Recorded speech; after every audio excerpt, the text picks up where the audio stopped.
molti giocatori si affidano a queste agenzie illegali poiché la percentuale di vincite è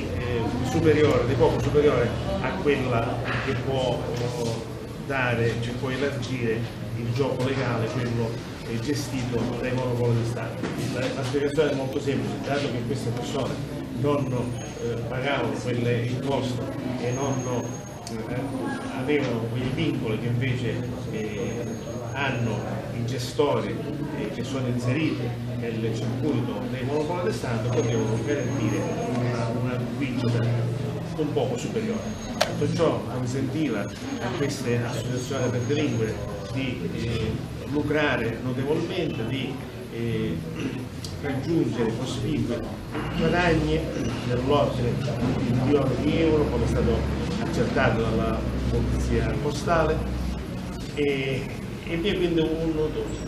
danno duplice, un danno per l'erario, un danno per i tanti cittadini che, attratti da questo gioco, disperdono le loro risorse, il loro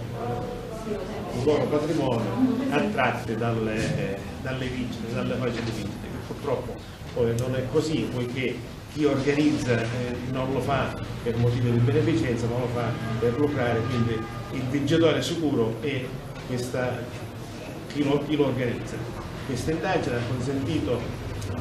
alla Procura della Repubblica di concludere le indagini per 107 persone, nei confronti di 13 sono state emesse ordinanze di custodia cautelare nella forma degli arresti domiciliari, sono stati sottoposti a sequestro 46 esercizi,